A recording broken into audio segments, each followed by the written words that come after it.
Hi everyone, this is part 2 of my elegant crochet bag tutorial. Last time I showed you how you can make this top of the bag, and this time it's all about the bottom of the bag and the handle. Before we start, let's have a quick look at the top of the bag that we did last time. The measure should be, the size should be around about 31 centimeters in length, and this side should be around about 20 centimeters. This bag is already finished, so I already applied the lock here, but you can see that it already has some scratches, so I would recommend to you that you add it in the very end when your bag is finished. The rest of the bag, we start at the bottom, which is actually only a rectangle made of normal stitches. If you followed until now, I think you're kind of an experienced crocheter and you don't need a detailed explanation for that. For me, the measurement is 20 centimeters times 7 centimeters. This is how the bottom should look like. If you think that it is too flexible for you, then you could add 1 or 2 layers of plastic canvas.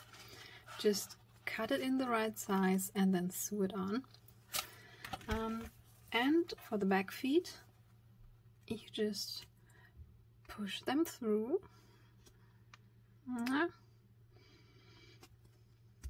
like this, and then put the metal plate in place, and then just bend over these little parts in order to fix it. Again, I would recommend to do it in the very end so that you don't risk any scratches. In order to get this beautiful edge here, please now make 1 round of normal stitches all the way around. I think for the short sides it's pretty clear where you make the normal stitches, and for the long sides I'm gonna show you which loops I'm gonna use. So I would start here, pull the yarn through, make a chain stitch, and then go under this loop for the next normal stitch, then use this top loop here, again this side loop, then this top loop again, then this side loop again. The other side looks the same. As soon as I reach this side, again use this top loop here and this side loop to make normal stitches. And please be aware to make the stitches in this round very loose. After finishing the row, it should look like this. Now, in order to switch to the vertical pattern and to receive this little edge here, we will have to make the next stitches below these little loops here. Is my camera focused? I think you can see them. So these little loops here.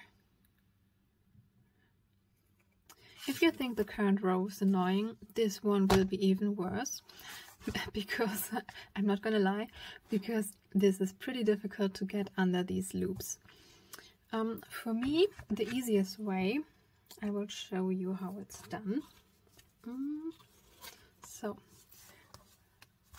to show it to you, I will use this t-shirt yarn because it's easier to see. So, these are the loops we need to go under. And if you see how they are built, they are these 2 threads here. They go up, build the loop we need to go under, and come down here again. So this is the loop, these 2.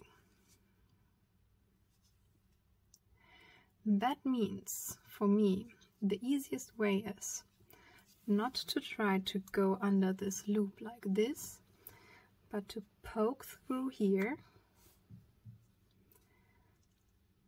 and then make a little backward movement, and you come up here again. You poke through, and by this backward movement you try to go between the two threads here so that you come up here again. This is, in my opinion, much easier than trying to go below this loop like this. So this row is really a little bit difficult, but it's definitely worth the result. So this little edge here, so nice. And the good news are, you only have to do it for 3 sides, because the back is the part that we already have. You start the row in the very edge here, because afterwards, as soon as the back is finished, you will sew on the back of the bag here, and therefore everything has to be in one line. So this is important that you start in the very edge here. As you can see, I pulled the yarn through, then I made a chain stitch and went on with normal stitches. Let's make some stitches together like I explained. I'm not gonna try to go under this loop like this because I think it's too difficult, but I will poke through here like this and then make this backward movement. Oops. Well, a little more difficult on camera. Backward movement, and there I am, under the loop that I need. Now I make the normal stitch like this. Again, poke through like this. Now make the backward movement.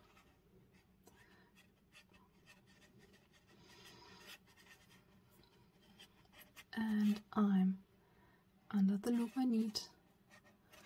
And I make my normal stitch like this.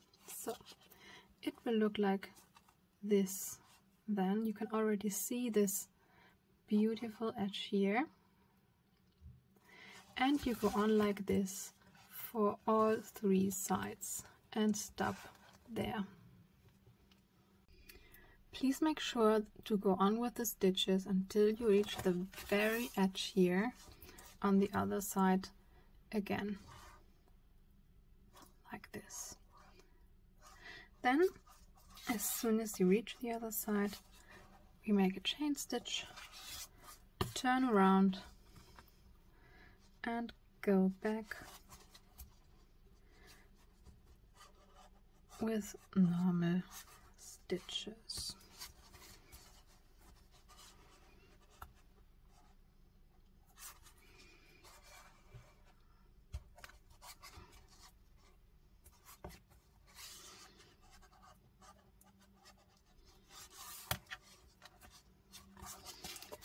Look like this. And here you can see this nice edge, and this will be the side of your bag. The rest of the bag is actually very easy because you only have to make normal stitches back and forth again. So we are at the moment here, starting the 2nd row. We would go back all the way now until we reach the other side. Here we make a chain stitch, turn around again, and go back the whole way. And you keep going like this until the bag reaches the height that you like. For my bag, this is around about 11.5 centimeters. As soon as you're finished, you just add the D-ring with a few stitches, add the lock, both parts of it, and the back feet, and your bag is ready.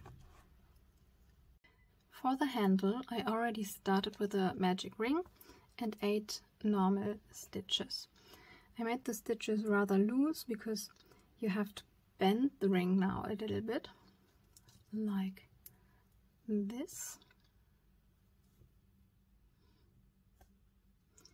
and close it with a chain stitch that you make only in the back thread. Can you see that? Like this.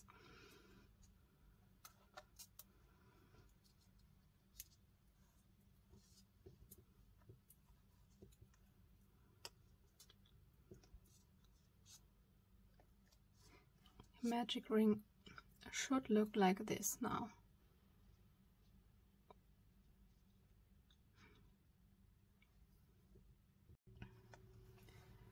For the next normal stitches, we will now always use the back thread only. Even if I don't say it, please only use this back thread for the stitches.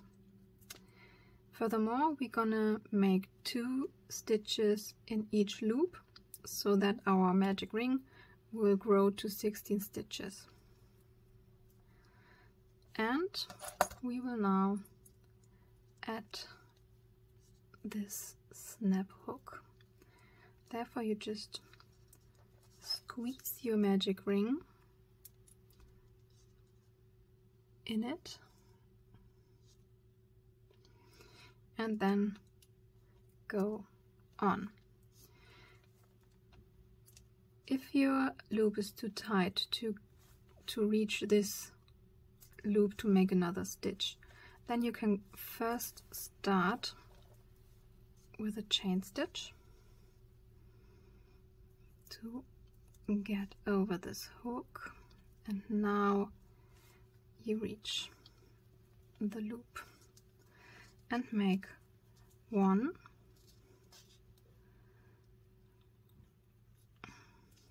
and 2 normal stitches here. This side is now fixed.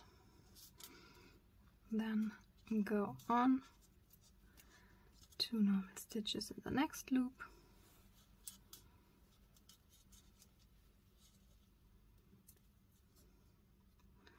One and 2. The next one and 1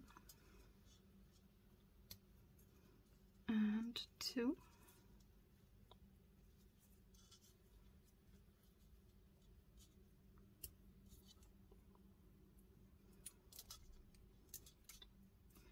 And you reach the hook again. You can make a chain stitch. And go on with 2 stitches in the next loop.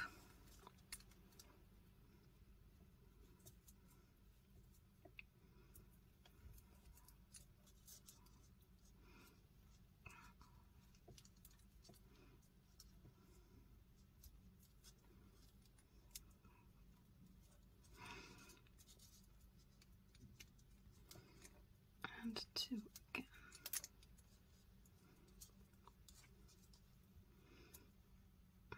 One and 2. As soon as your handle reaches the size of 16 stitches, you just go on with 1 single stitch in each loop. Go on and on and on for each and every round until the handle reaches the size that you like. Having a look at the finished handle, you can see the magic ring here, and on the sides I made chain stitches like I explained. Then I doubled all the normal stitches to get a bigger size of the handle, and the rest of it are actually only normal stitches, while you get these little lines by crocheting in the back thread only.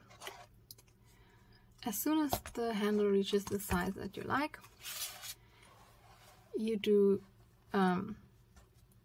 it the other way around than we just did, and skip the stitches. So in this way it will get smaller again. You can crochet in the snap hook and then just sew the thread in. I hope you enjoy your new bag. If you like the tutorial, please like and subscribe, and if you have any questions left, just write me a comment and I try to answer everything in time.